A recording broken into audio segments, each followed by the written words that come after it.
some rotational planks. So we're heading down to a plank position again. I'm going to do approximately 10 reps per side. If you have more or fewer reps specified in your programming, do the reps specified in your individual program. So let's head to a plank position. We're going to do these in a high plank today. If your wrists are an issue for you, we're hitting this high plank here. If your wrists are an issue, you can do these in a low plank instead. That's extra fun because they're just a little bit harder in that low plank. But for now, I'm going to demonstrate in this high plank.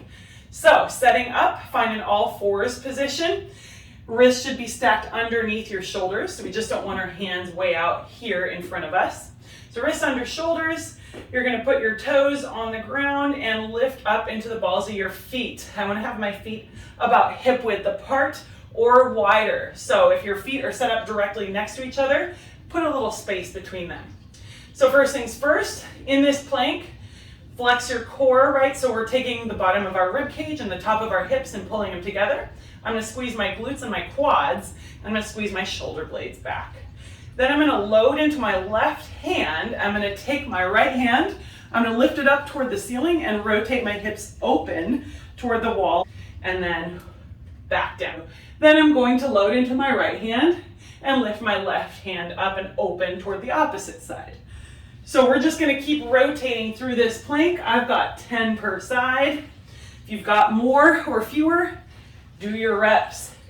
So you want to make sure that you're keeping your hip nice and high in this side plank here, right? So we don't want to ever let it be a droopy plank. So we've got this bottom oblique working pretty hard to keep you in a really nice, strong plank position. So this is number 6 for me. If you find that your feet are sliding back, you can replace your feet to where they were, right? So I kind of adjust my toe every rep to make sure that I'm in a good, strong plank position. Making sure you're still breathing too. If you forgot to breathe, go ahead and do that now. This is my last one per side.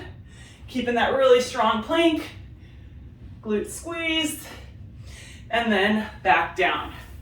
So that is your rotational plank. If you've still got more reps to do, go ahead and complete those. If you're already done, move on to the next exercise in your programming.